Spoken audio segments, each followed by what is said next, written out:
வரலாற்று சிறப்புமிகு இந்த பேரவையில் திருக்குறளோடு என் எளிய பகிர்தலை தொடங்குகிறேன். மனத்துக்கண் மாசு இலன் ஆதல் அனைத்து அரண் ஆகுல நீர பிற. மனத்துக்கண் மாசு இலன் ஆதல் அனைத்து அரண் ஆகுல நீர பிற. தூயதோர் உள்ளம் எம் மகத்தே எழுக எல்லா அறங்களுக்கும் அதுவே முதல் அறமாம். மனத்துக்கண் மாசு இலன்னாதல் அனைத்து அரண் ஆகுல நீர பிற. உச்சங்கம் கூட்டி முதுபுலவர் தமை கூட்டி அச்சங்கத்துள்ளே அளப்பரிய பொருள் கூட்டி சொற்சங்கமாக சுவைமிகுந்த கவி கூட்டி அற்புதங்களெல்லாம் அமைத்து பெருமாட்டி வேண்டுகின்ற பொழுதெல்லாம் விளைகின்ற நித்திலம் தூண்டுகின்ற பொழுதெல்லாம் சுரக்கின்ற அன்னை செந்தமிழை முதற்கண் இந்த அவையிலே வணங்கி நான் மிகவும் மதிக்கிற போற்றுகிற அற்புதமான ஒரு ஆளுமை என்று உள்ளத்தில் ஏந்துகிற தலைமையேற்றிருக்கும் மரியாதைக்குரிய ராமகிருஷ்ணன் அவர்களையும் இப்படி ஒரு நிறுவனத்தை உள்ளபடியே இந்த நிறுவனத்திற்கும் அதனுடைய தலைமைக்கும் நீங்கள் பெரியதொரு கரவொலியை தர வேண்டும். காரணம், வள்ளலார் சுவாமிகளினுடைய அடிகளார்களும் பக்தர்களும் இங்கே நிறைய இருக்கிறீர்கள். ஒருமையுடன் உனது திருமலரடி நினைக்கின்ற உத்தமர்தம் உறவு வேண்டும் என்கின்ற அந்த பாடல் எனக்கு ரொம்ப பிடித்த பாடல். அதுல ஒரு வரி எனக்கு ரொம்ப ரொம்ப பிடிக்கும். என்ன வரின்னு யாராவது சொல்லுங்களேன். அது அன்றாட அனுபவம் நமக்கு, அதனால பிடிக்குது. ஆனா உள்ளொன்று வைத்து புறமொன்று பேசுவார் உறவு கலவாமை வேண்டும். ஆனா எனக்கு பிடிச்ச ஒரு நல்ல வரி இருக்குங்க, நமக்கெல்லாம் ரொம்ப முக்கியமான வரி அது. சலியாத மனம் வேண்டும்னு கேட்பாரு. என்ன வேணும்?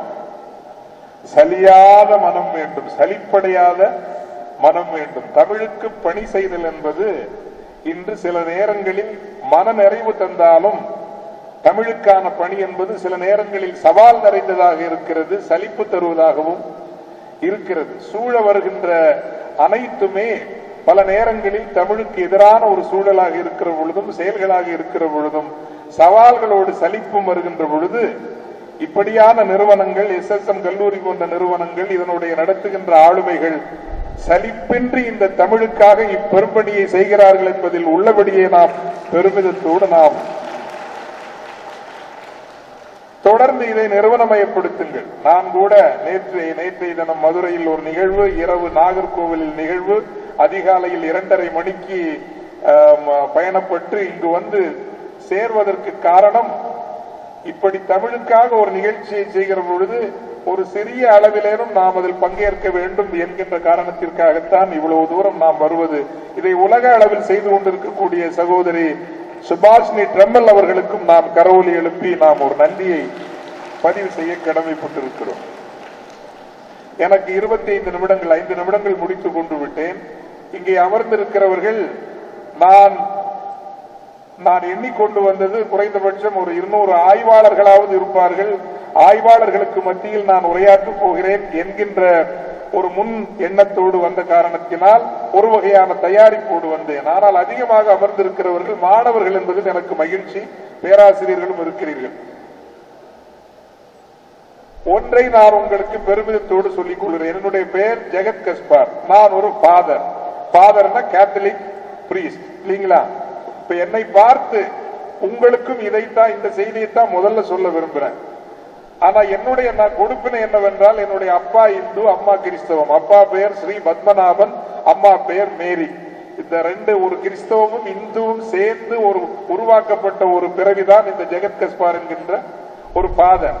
இப்போ என்ன பார்த்து நீ யார் அப்படின்னு கேட்ட, what is your base identity, who are you, what is your core identity என்று கேட்டால் எந்தவித தயக்கமும் இல்லாமல் நான் கிறிஸ்தவ அரங்கிலும் சொல்வேன், எந்த அரங்கிலும் சொல்வேன், நீ யார் ஜெகத் கஸ்பார், நீ யார் என்றால் நம்பிக்கையால் நான் ஒரு கிறிஸ்தவன், நம்பிக்கையால் நான் ஒரு கிறிஸ்தவன், குடியுரிமையால் நான் ஒரு யாரு இந்தியன், சிட்டிசன்ஷிப், குடியுரிமையால் நான் ஒரு இந்தியன். ஆனால் நீ யார், உன்னுடைய ஆதார அடிநாத அடியோட்ட அடையாளம் என்னவென்று கேட்டால் துளியளவும் தயக்கம் இல்லாமல் நான் ஒரு தமிழன் என்றுதான் நான் சொல்றேன். தமிழ்தான் எனக்கு அடையாளம். ஏன்னா கிறிஸ்தவம் என்பது என் குடும்பத்தை பொறுத்தவரையில் ஒரு 80 ஆண்டு கால நினைவு, அவ்வளவுதான். என் குடும்பத்திற்கு, என் தாயினுடைய குடும்பத்திற்கு கிறிஸ்தவம் வந்து சேர்ந்து 80 ஆண்டுகள். இந்தியன் என்கின்ற வகையில் எனக்கு குடியுரிமை வந்து சேர்ந்து வெறும் ஒரு 65-70 ஆண்டுகள் தான், அவ்வளவுதான். ஆனால் எனக்கான தமிழ் அடையாளம் என்பது 2000 அல்ல, 5000 அல்ல, ஏறக்குறைய 20,000 ஆண்டுகளினுடைய நினைவுகளை சுமந்தது தமிழ் என்கின்ற அடையாளம். எனவே அன்பார்ந்த பிள்ளைகளே, இன்னைக்கு தமிழ்ங்கிற அடையாளத்தை சொல்றதுக்கு கூச்சப்படாதீங்க, தயக்கப்படாதீங்க. ஏன்னா இன்னைக்கு அப்படி ஆயிடுச்சு நம்ம நிலைமை, இல்லைங்களா? இன்னைக்கு எப்படி வந்து சமூகத்தில் ஏதோ ஒரு வகையில் ஒரு படிநிலை இருந்து கொண்டே இருக்கும். ஏதோ ஒரு வகையில் ஒன்றே ஜாதி என்கின்ற படிநிலை இருக்கும், அல்லது பொருளாதாரம் சார்ந்த படிநிலைகள் இருக்கும். அந்த படிநிலைகளில், பண்பாடு சார்ந்த படிநிலைகளில், படிப்பு சார்ந்த படிநிலைகளில் தமிழுக்கு இன்னைக்கு இடம் இருக்குதா சொல்லுங்க? இருக்குதா இல்லையா சொல்லுங்க? இல்ல. இதுதான் துயரமான உண்மை. இப்போ பாடம் படிக்கிற சப்ஜெக்ட் எடுக்கிறப்ப கூட அதுல ஒரு படிநிலை இருக்கு. தயவு செய்து சமூகத்துல காஸ்ட்ங்கிறது மட்டும்தான் ஸ்ட்ரக்சர் நினைக்காதீங்க, அல்லது கிளாஸ்ங்கிறது மட்டும்தான் ஸ்ட்ரக்சர் நினைக்காதீங்க. படிப்புலையும் ஒரு ஸ்ட்ரக்சர் இருக்கும். என்ன ஸ்ட்ரக்சர் இருக்கு? மேத்தமேட்டிக்ஸ் சயின்ஸ் எடுத்தாச்சுன்னா number 1 top, mathematics zoology botany எடுத்தாச்சுன்னா நம்பர் 2. இப்ப கொஞ்சம் பரவாயில்ல, காமர்ஸுக்கு முக்கியத்துவம் வந்துருச்சு. ஆனா அந்த காலத்துல நாங்க படிக்கிறப்போ காமர்ஸ் அக்கௌண்டன்சினா நம்பர் 3. எதுக்குமே உதவாததா எங்க வந்து சேரும்? எங்க? ஹிஸ்டரி தமிழ்ல வந்து சேரும். ஹிஸ்டரி தமிழ்ல வந்து சேரும். ஆனால் பெருமிதத்தோடு சொல்லுகிறேன், இங்கே நின்று பேசுகிற இந்த ஜெகத் Gaspar, I can handle English the way any Englishman will handle. I repeat, I can handle English the way any Englishman will handle English. அந்த அளவுக்கு ஒரு ஆங்கிலத்தினுடைய புலமைத்துவத்தையும் நான் எனக்கென்று நான் வரித்துக் கொண்டிருக்கிறேன். Absolutely I can handle English, no problem. ஆனால் இந்த உலகத்தின் எந்த மேடைகளில் நின்று கொண்டும் ஆங்கிலத்தை கையாள முடியும் என்கின்ற தன்னம்பிக்கையை ஒரு வகையான திமிரோடு சொல்லக்கூடிய இந்த ஜெகத் கஸ்பார் சொல்லுகிறேன், நான் ஆங்கில வழி பள்ளிக்கு சென்றவன் அல்ல, தமிழ் வழி பள்ளிக்கு சென்றவன்.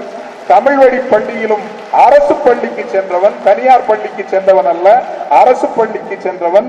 அரசு பள்ளியிலும் வரலாறு தமிழ் படித்து இன்று 40 நாடுகளுக்கு சென்று வந்து உங்கள் முன்னால் தமிழன் என்கின்ற பெருமிதத்தோடு நிற்கிறவன் என்பதை உங்களுக்கு நான் முதல் செய்தியாக பதிவு செய்து கொள்ள விரும்புகிறேன். எனவே அன்பார்ந்த பிள்ளைகளே, ஒரு வகையில் எனக்கு மகிழ்ச்சி. ஆய்வறிஞர்களிடையே உரையாற்றுவதற்கென்று ஒரு ஆய்வுரையை தயாரித்துக் கொண்டு வருகிற பொழுது, மாணவர்களை சந்திக்கின்ற பொழுது அதனிலும் மட்டிலா மகிழ்ச்சி. ஏனென்றால் ஆய்வறிஞர்கள் திரும்பி விட்டார்கள். உண்மையிலேயே எதிர்காலம் என்றால், வாழ்வு என்றால் நிச்சயமாக நீங்கள் தான் தமிழுக்கு தருவீர்கள் என்கின்ற காரணத்தினால் தமிழை நீங்கள் பெருமிதத்தோடு சுவீகரித்துக் கொள்ளுங்கள். என்கிட்ட யாராவது வந்து இங்கிலீஷ்ல பேச ஆரம்பிச்சாங்கன்னா அவங்கள்ட்ட வேணுமுன்னைக்கே நான் தமிழ்ல தான் பேசுவேன். உனக்கு தமிழ் தெரியும் இல்ல, தமிழ்ல பேசுங்க. அப்புறம் எங்க நம்ம இங்கிலீஷ் காட்டணுமோ அப்ப காட்டிக்கலாம்.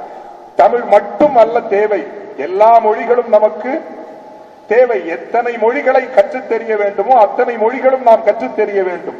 ஆனால் தாயை மறந்துவிட்டு வேறு எந்த மொழியை கற்றுக்கொள்கிறவனும் என் சமூகத்தில் உயர்ந்தவன் அல்ல, பெரியவன் என்கின்ற மதிப்பிற்குரியவன் அல்ல.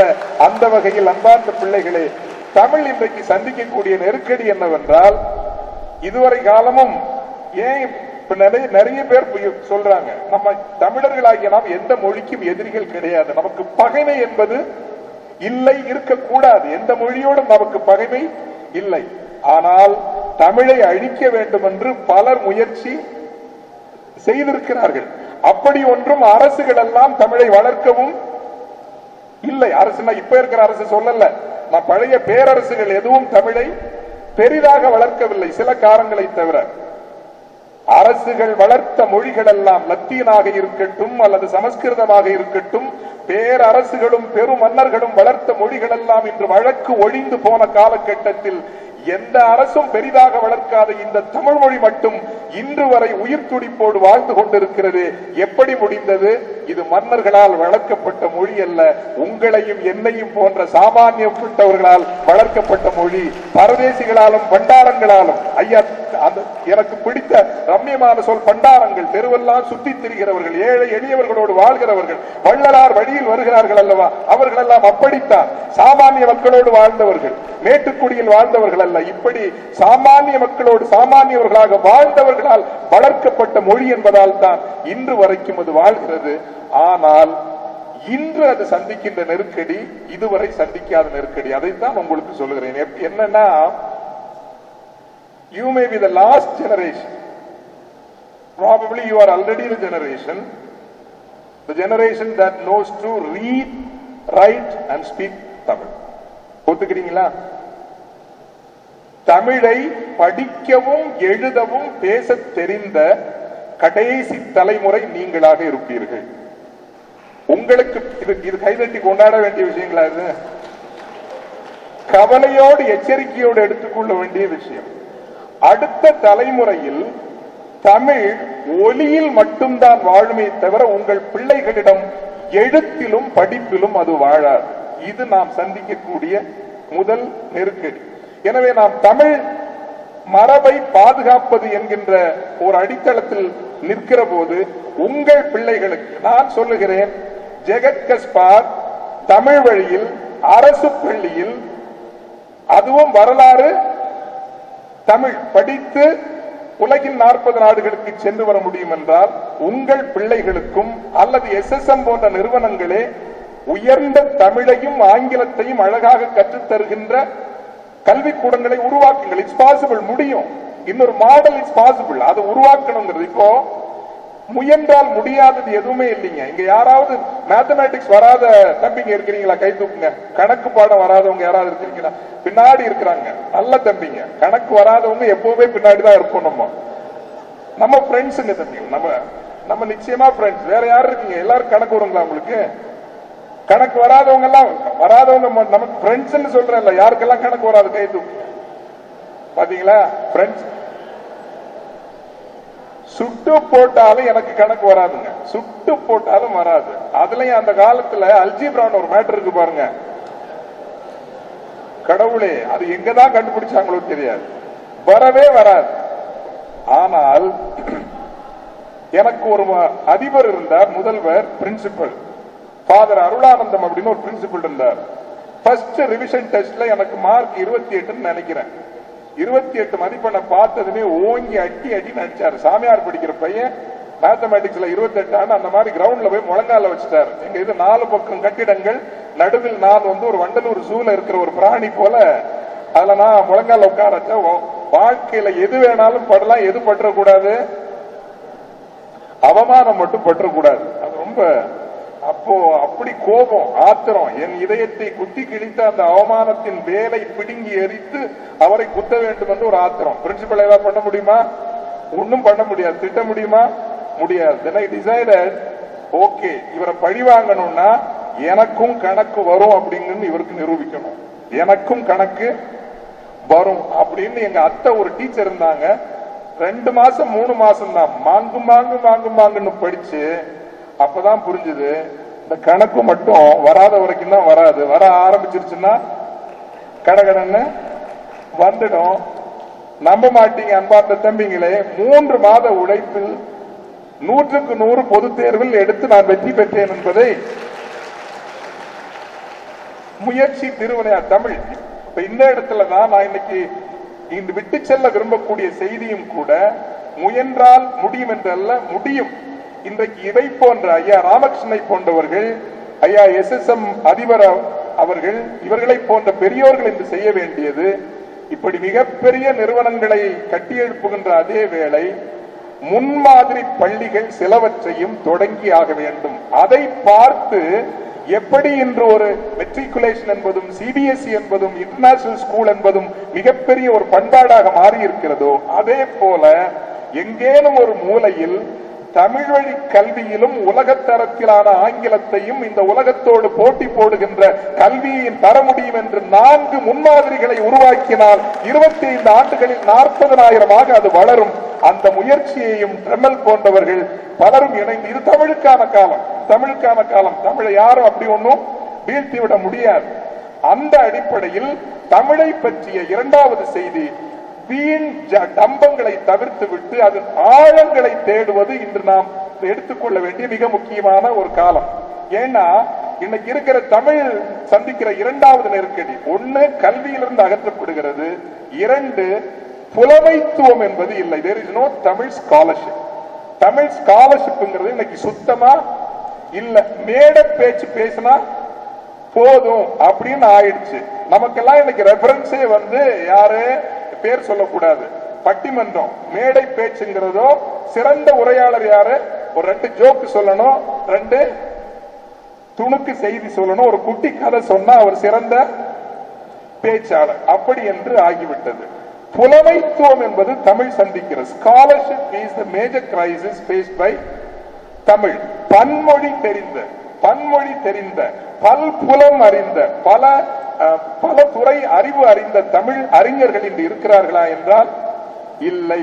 அந்த வகையில் தமிழை ஒரு விஞ்ஞான மொழியாகவும் மாபெரும் ஒரு கிராமட்டிக்கல் ஸ்ட்ரெங்த் உடைய மொழியாகவும் மாபெரும் தத்துவ கோட்பாடுடைய மொழியாகவும் நீங்கள் அதை புரிந்து கொள்ள வேண்டும் என்பது. இப்ப உதாரணமா நான் சொல்றேன், இப்ப எனக்கு ஆங்கிலம் தெரியும், ஓரளவுக்கு லத்தீன விளக்க தெரியும், இப்படி ஒரு 2-3 மொழிகள் தெரியும்னு வச்சுக்கோங்க. நான் அறிந்தவரை அனைத்து மொழிகளுமே ஒலிதான், சவுண்ட். காட் அப்படின்னா இட்ஸ் சவுண்ட். அந்த சவுண்ட், அந்த ஒலியை கேட்டதும் கடவுள் நம்ம நினைச்சுக்கணும். பொருளை சுமக்காது. நான் அறிய, எனக்கு தெரியல, இங்க இருக்கக்கூடிய அறிஞர்கள் எனக்கு you can enlighten me. நான் அறிய பொருள் சார்ந்து கட்டமைக்கப்பட்ட, நெய்யப்பட்ட, உருவாக்கப்பட்ட மொழி இந்த உலகில் ஒரு மொழி உண்டு என்றால் அது தமிழ் மொழி மட்டும்தான் என்று நான் நினைக்கிறேன். அது எப்படி நான் சொல்றது? உதாரணமாக இப்ப காடுங்கிறதே எடுத்துக்குவோம். காடுங்கிறது ஒரு ஒலின்னு சொன்னோம் இல்லீங்களா, இட்ஸ் சவுண்ட். ஆனால் தமிழில் அதற்கு முதல் சொல்ல என்ன? காடுக்கு கடவுள் அப்படின்னு சொல்றோம் இல்லீங்களா, கடவுள். God concept as such is transcendent and immanent. அனைத்தையும் கடந்தவர், அனைத்திற்கு உள்ளும் இருக்கிறவர், அனைத்தையும் கடந்தவர், அனைத்திற்கு உள்ளும் இருக்கிறவர். அந்த வகையில் கடந்து உள்ளிருக்கிறவர் என்கின்ற பொருளையும் சுமந்து வருகின்ற மொழி தமிழ் மொழியாக இருக்கிறது. இந்த சிறப்பினை உலகத்தில் வேறு எந்த மொழியிலும் நாம் பார்க்க முடியாது. பொருள் சுமந்த மொழி, பொருள் சார்ந்து கட்டமைக்கப்பட்ட மொழி ஒன்று.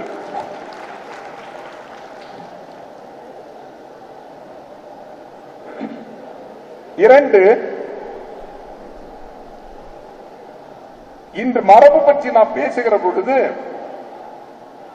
மொழியின் அழகை பற்றி மட்டும்தான் அதிகம் பேசிக் கொண்டிருக்கிறோம் இல்லையா? நான் உங்களை பார்த்து இப்போ ஒரு காமன் நாலேஜ் கேள்வி கேட்கிறேன். SSM ஸ்டூடெண்ட்ஸ் எவ்வளவு இன்டெலிஜென்ட் பார்க்கலாம். கேட்கலாங்களா? ரெடிங்களா? ரெடிங்களா? சிம்பிளான கேள்வி, ரொம்ப கவனமா கேளுங்க. கேட்டீங்கன்னா உங்களுடைய பிரின்சிபல்ட்டையோ தாளாளத்தையோ நான் ஒரு மிகப்பெரிய பரிசு, யார் பதில் சொன்னாலும் சரியான பதில் சொன்னா ஒரு பரிசு கொடுத்துட்டு போறேன். சரிங்களா? நல்லா கேட்டுக்குங்க. அரியலூர் மாவட்டம் கேள்விப்பட்டிருக்கீங்களா? நான் சொல்றது கரெக்டா கன்க்ளூஷன் மட்டும் நீங்க சொல்லணும், முடிவு. அரியலூர் மாவட்டம் உடையார்பாளையம் தாலுகாவின் ஒரு சிறிய ஊராக சுருங்கிவிட்ட உலக பேரரசின் தலைநகரம். ஐயாவுக்கெல்லாம் ஜோரா கேட்டுங்க. உங்களுக்கு நான் ஒரு 6 திருக்குறள் பேழை உங்களுக்கு நான் அனுப்பி வைக்கிறேன். முடிஞ்சன எனக்கு கூட. ராஜேந்திர சோழன் கரெக்டா சொல்லிட்டாங்க. மீண்டும் சொல்றேன், இதுவும் கைதட்ட வேண்டியதில்லை. அரியலூர் மாவட்டம் உடையார்பாளையம் தாலுகாவின் ஒரு சிறிய ஊராக சுருங்கிவிட்ட உலக பேரரசின் தலைநகரம் கங்கை கொண்ட சோழபுரம். இதுல எங்க நீங்க நம்ம பெருமிதத்தை மிகைப்படுத்தல் இன்றி சுவீகரித்துக் கொள்ள வேண்டும் என்றால், நான் அந்த ஸ்டேட்மெண்ட்டை திரும்ப சொல்றேன், கவனமா கேளுங்க. அதுல வலி இருக்குது. அரியலூர் மாவட்டம் உடையார்பாளையம் தாலுகாவின் ஒரு சிறிய ஊராக சுருங்கிவிட்ட ஒரு உலக பேரரசின் தலைநகர். உங்களில் எத்தனை பேருக்கு தெரியும், அன்றைய நாள் வரைபடத்தில் 56 நாடுகளை வென்று, அன்றைய நாள் வரைபடத்தில் 56 நாடுகளை வென்று ஏறக்குறைய 196 ஆண்டுகள் இந்திய துணைக்கண்டத்தின் கணிசமான நிலப்பரப்பையும் தென்கிழக்கு ஆசியாவினுடைய பாதிக்கு மேலான நிலப்பரப்பையும் ஆண்ட தலைநகரம் கங்கை கொண்ட சோழபுரம் என்பது யாருக்காவது தெரியுமா? அந்த பெருமிதமாவது நமக்கு உணரப்படுகிறதா? 196 years, 196 ஆண்டுகள். நம்முடைய அடிமைத்தனம் என்பது எந்த அளவுக்கு இன்று பிச்சை வாங்கும், இலவசங்கள் வாங்கும் ஒரு பண்பாடாக மாறி நம்முடைய உயரங்களை எந்த அளவுக்கு இழந்து விட்டோம் என்றால், இந்த மாபெரும் பெருமிதத்தை நம் கற்பனைக்குள் கூட கொண்டு வர முடியாதபடி நம்முடைய மனவிகாசங்கள் சுருங்கி போயிருக்கிறது என்பதுதான் தமிழர்களினுடைய வீழ்ச்சி. மீண்டும் சொல்லுகிறேன், நம்மை மிகைப்படுத்துவது அல்ல, ஆனால் நமக்கான பெருமிதங்களை உள்ளபடியே சுவீகரித்துக் கொள்வது. அப்படி 196 ஆண்டுகள் ஒரு நிலப்பரப்பை ஆளுகின்ற ஒரு பேரரசை உருவாக்கிய ஒரு இடம். But that's not the end of the story. That's not the end of the story. இந்தியாவில் எத்தனை பேரை நீங்கள் பேரரசு என்று சொல்ல முடியும்?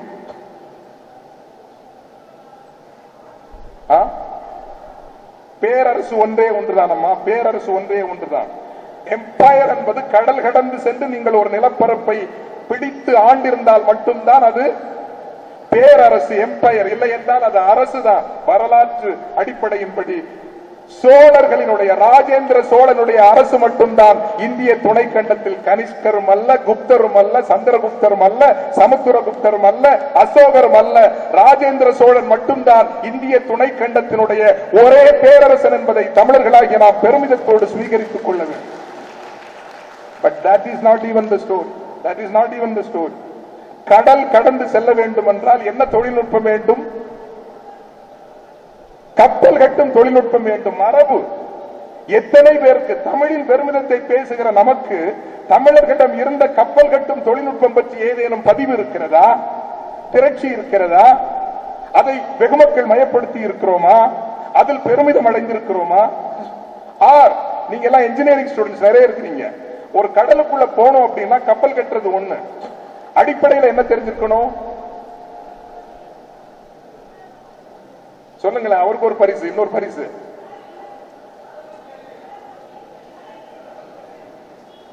கடல் பற்றிய அறிவு,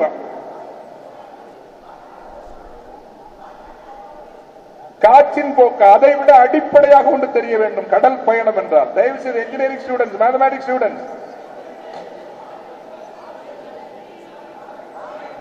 லாட்டிடியூட்,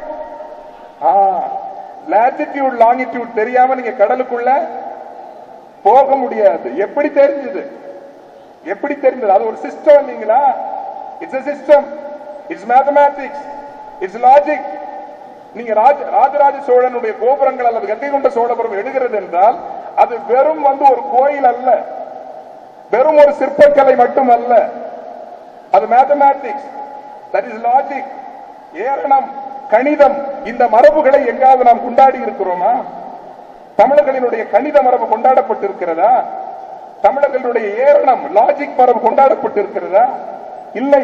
ஆக நாம் தேடி நிறுவ வேண்டிய, தேடி சுவீகரித்துக் கொள்ள வேண்டிய மரபுகள் ஏராளம் நமக்கு இருக்கின்றன. மேத்தமேட்டிக்ஸ் இருக்குது, லாஜிக் இருக்குது, அதையும் கடந்த எண்ணியல் இருக்கிறது, வானியல் விஞ்ஞானம் இருக்கிறது. இவற்றை விஞ்ஞான பூர்வமாக, வெறும் மேடை பேச்சு அல்ல, நாம் புலகாங்கிதம் அடைவதற்காக நாம் தேடுவது அல்ல, நாம் தேட வேண்டும். என்ன காலத்தால் நாம் சற்று இன்று பொருளாதாரத்தில் பின்தங்கி விட்டோம், எனவே தமிழர்களுக்கு ஒரு அவமானம். நான் கூட இவ்வளவு தமிழ் வெறி பிடித்தவன் அல்ல. ஒரு காலத்தில் பல மேடைகளில் பதிவு செய்திருக்கிறேன். ஒரு காலத்தில் தமிழ் வெறி கொண்டவன் அல்ல. ஆனால் இளம் வயதிலேயே ஒரு வெளிநாடு ஒன்றில் நான் ஒரு வானொலி நிலையத்திற்கு இயக்குநராக இருக்கக்கூடிய வாய்ப்பு கிடைத்தது. பிலிப்பீன்ஸ் தலைநகரம் மணிலாவில் நான் பணிபுரிந்து கொண்டிருந்த பொழுது சிங்கப்பூர்ல ஒரு கான்பரன்ஸ். அந்த கான்பரன்ஸுக்கு போயிருந்தோம், ஒரு இன்டர்நேஷனல் கான்பரன்ஸ். இதே மாதிரி தான், பட் இட் இஸ் ஒரு 5 ஸ்டார் ஹோட்டல் கான்பரன்ஸ் வச்சுக்க, 5 நட்சத்திர விடுதியில் நடந்த ஒரு கான்பரன்ஸ். மாநாட்டில் என்றால் மாலை பொழுதில் உணவில் விரும்புகிறவர்களுக்கு மதுவும் கொடுப்பார்கள். இது அங்கு ஒரு இன்டர்நேஷனல், இது விரும்புகிறவர்கள் குடித்துக் கொள்ளலாம். எனக்கு இந்த மது அருந்துதல் நான் நிராகரிக்கிற பழக்கம் என்றாலும், இந்த மது அருந்துற போது ஒரே ஒரு நல்ல விஷயம் நடக்கும். என்ன நல்ல விஷயம்னா, என்ன நல்ல விஷயங்க? கொஞ்சம் உண்மையை பேசுவாங்க, அவ்வளவுதான். இந்த ஒண்ணுதான். அதுவும் ஒரு 2 ரவுண்ட் 3 ரவுண்டுக்கு மேல போனாங்கன்னா உண்மையை மட்டும்தான் பேசுவாங்க.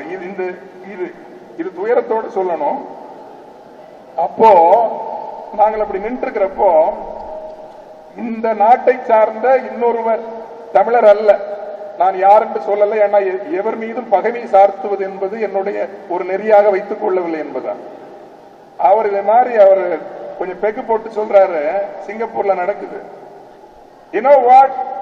How Lee Kuan Yew turned this country around? Lee Kuan Yew யாரு? சிங்கப்பூரை உருவாக்கிய சிற்பி, அதனுடைய மாபெரும் தலைவர். நமக்கு மகாத்மா இருப்பதை போல அவர்களுடைய தலைவர் யார்? Lee Kuan Yew. Lee Kuan Yew அவர் ஆங்கிலத்தில் சொல்றாரு, தண்ணிச்சுட்டு, you know how Lee Kuan Yew turned this country around? He put the Tamil beggars in their place. He put the Tamil beggars in their place. True. அங்கேயே அன்னைக்கு சேரிகள் இருந்தது. அந்த சேரிகளில் அதிகமாக வாழ்ந்தவர்கள் தமிழர்கள் தான் அந்த நாட்டை கட்டிய. ஆனால் அப்படி லீ குவான் யூ நினைக்கவில்லை. இன்றும் கூட, சமீபத்தில் கூட, தமிழ் அங்கு தாய்மொழிகளில் ஒன்றாக இருக்கக்கூடாது, அரசு மொழிகளில் ஒன்றாக இருக்கக்கூடாது, அதற்கு பதிலாக இந்தியை வைக்க வேண்டும், மலையாளத்தையும் சேர்க்க வேண்டும் என்கின்ற கோரிக்கை வந்த பொழுது லீ குவான் யூனுடைய வழி வந்த அந்த அரசால் சொல்ல முடிந்தது, தமிழ் மட்டும்தான் இருக்கும். காரணம், இந்த நாட்டினுடைய விடுதலையில் பங்கேற்றது அந்த மொழி மட்டும்தான். இந்தியோ அல்லது மலையாளமோ இந்த நாட்டினுடைய விடுதலையில் பங்கேற்கவில்லை என்று அவர்களுக்கு உரிய இடம் கொடுத்தார்கள். பட் என்னுடைய மாலை பொழுதில் இன்னொரு மனிதரிடம் நான் கேட்டது, he put Tamil beggars in their place. அன்னைக்குதான் நான் ஒரு தமிழ் வெறியனாக மாறினது. அன்றைக்கு தான் நான் இந்த உலகம் போற்றுகின்ற ஒரு லாஜிக்கல் ட்ரெடிஷன், இந்த உலகம் போற்றுகின்ற ஒரு மேத்தமேட்டிக்கல் ட்ரெடிஷன், இந்த உலகம் போற்றுகின்ற ஒரு ஆர்கிடெக்சரல் ட்ரெடிஷன், இந்த உலகம் போற்றுகின்ற ஒரு பிலசாபிக்கல் ட்ரெடிஷன், இவையெல்லாம் கொண்டிருந்தும் கூட என்னை பற்றின உலகத்தினுடைய பார்வை தமிழ் பெகர்ஸ், தமிழ் பெகர்ஸ்.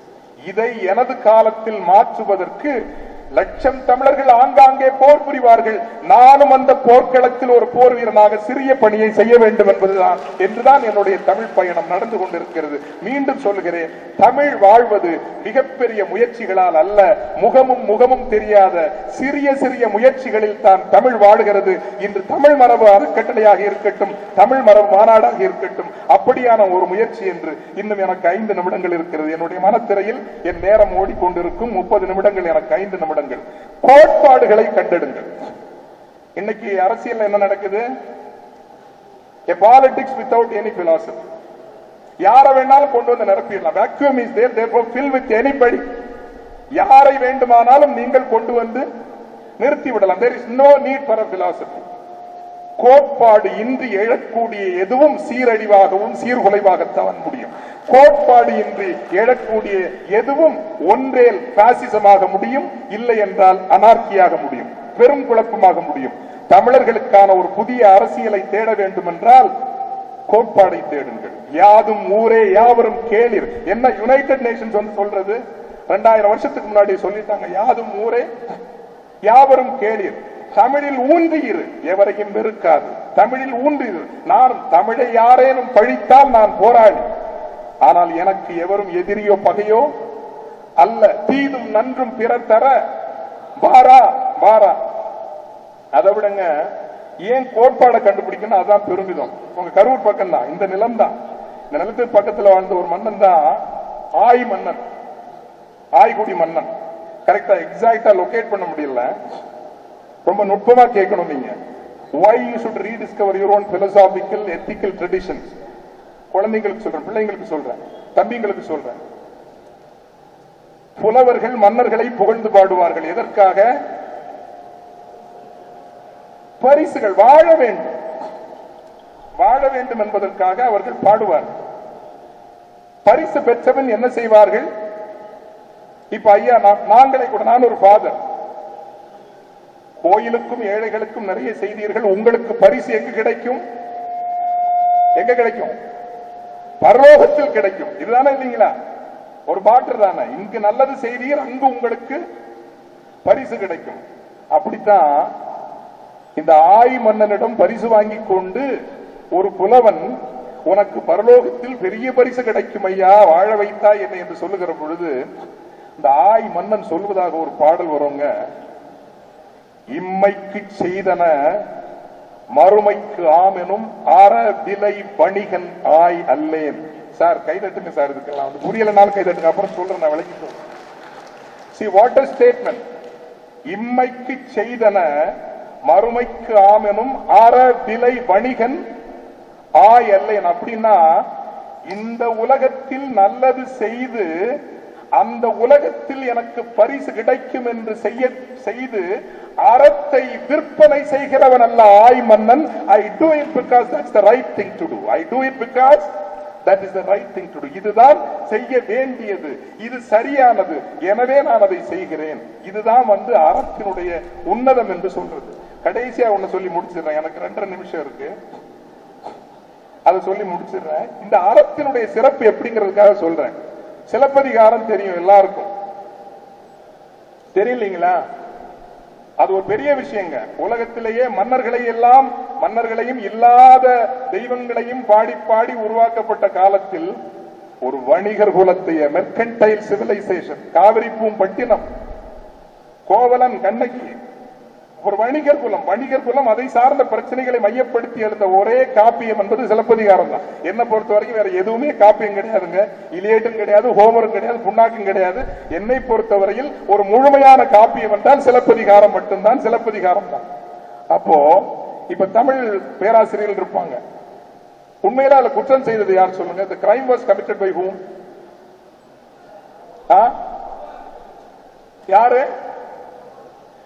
யாருங்க தப்பு செய்தது? யாருங்க? ஐயா சொல்லிட்டாங்க, நீங்களும் சொல்லுங்களா தம்பிங்களா? இப்பதான் இலக்கியம் படிக்கிறது இல்ல நம்ம. பொற்கொள்ளர் தான் தப்பு செய்தவர். யாராவது பொற்கொள்ளர் சமூகம் தான் தப்பா எடுத்துக்காதீங்க, அத கதையில பொற்கொள்ளர் தான் தப்பு செய்தது.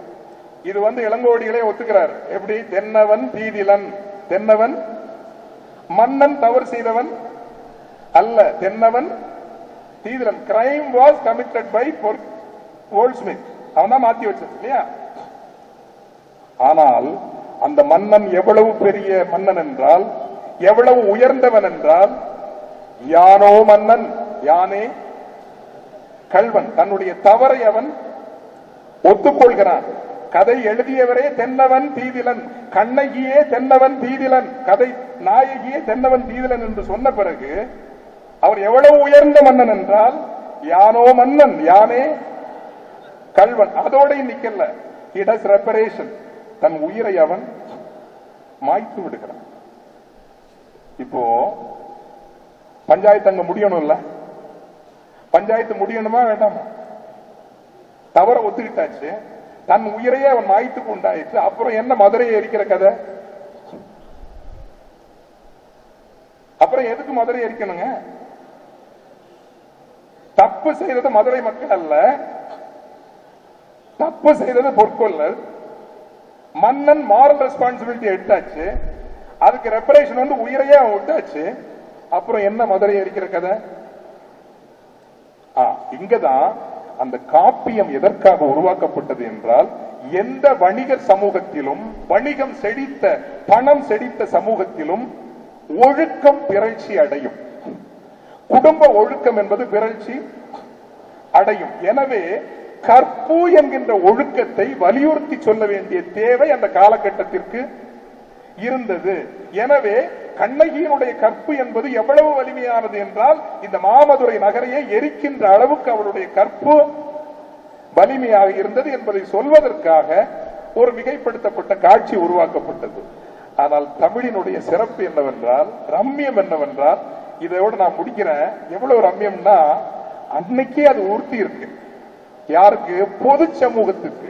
காமன் சென்ஸுக்கு, பொது புத்திக்கு, எழுதியவர்களுக்கு, அறிஞர்களுக்கு உறுத்தி இருக்குது. அடடா தப்பு பண்ணிட்டோமோ. கற்பு ரொம்ப முக்கியமானதுதான், இருந்தாலும் மதுரையை அழிச்சிருக்க கூடாது இல்ல. Innocent people, no children, women, இவளை வரவேற்ற கண்ணகி ஏற்றுக்கொண்ட ஊர், ஆறுதல் சொன்ன ஊர், அன்பு தந்த ஊர், எப்படி அழிச்சிருக்கலாம்? மணிமேகலையில அதுக்கு தீர்வு சொல்றாங்க பாருங்க. இதுக்கு நீங்க இந்த அரங்கு அதற மாதிரி கைதட்டணும், எனக்கு இல்ல, தமிழுக்கு, தமிழினுடைய உன்னதத்திற்கு. மணிமேகலை போய் கண்ணகி தெய்வத்துக்கு முன்னாடி போய் நின்று கேட்பா பாருங்க ஒரு கேள்வி. கற்பு கடன் தீர்த்து அன்பு கடன் மறந்தனையே. கற்பு கடன் தீர்த்து அன்பு கடன். இவ்வளவு கரவொலி போதாதுமா தமிழுக்கு. நீ கற்பு கடமையை முடிச்சுட்டுமா, பட் அன்பை மறந்துட்டியே. அன்பை மறந்துட்டியே. பச்சையா கேட்டா அந்த இடத்துல எத்திக்கல் கொஸ்டின் 1800 வருஷத்துக்கு முன்னாடி ஒரு எத்திக்கல் டிலமா வந்த போது அவங்களால கேட்க முடிஞ்சது, கற்பு பெரிதா அன்பு பெரிதா. இன்னைக்கு கேட்டா குஷ்புக்கு நடந்துதான் நடக்கும். I am not saying, I am not passing any judgement. கற்பு சரியா அல்லது அன்புக்கு மேல் கற்பு சரி என்றோ கற்புக்கு மேல் அன்பு சரி என்றோ நான் சொல்வதற்கு வரவில்லை. ஆனால் ஒரு எத்திக்கல் டிலம்மாவில போலி வேடங்கள் இன்றி, கபடதாரங்கள் இன்றி, மனம் திறந்த அறிவு உறுதியோடு நின்று கொண்டு, ஒழுக்க உறுதியோடு நின்று கொண்டு, கற்பு கடன் தீர்த்து அன்பு கடன் மறந்தனையே என்று சொல்லுகின்ற அறத்துணிவும் அறிவு துணிவும் 1800 ஆண்டால் இதனுடைய கோட்பாட்டு சட்டகம் வலுவானது. தமிழினுடைய கோட்பாட்டு சட்டகம் வலுவானது. எந்த எதிரியும் இதை அழிக்க முடியாது. இன்றும் புதிய அரசியலை இளைஞர்கள் தேடுகிறீர்கள் என்றால் மின்மினிகளிலும் வண்ணத்து பூச்சிகளிலும் தேடாதீர்கள். தமிழினுடைய ஆதார கோட்பாடுகளுக்கு சென்று தேடி அதிலிருந்து ஒரு புதிய சமூகத்தையும் புதிய சமூக தமிழ் ஆளுமையையும் அரசியலையும் கட்டி எழுப்புங்கள். இந்த மரபு மாநாடு உலகெங்கும் பரவி விரிந்து வாழ்ந்து வளர்க என்று வாழ்த்தி அமைகிறேன். நன்றி, வணக்கம்.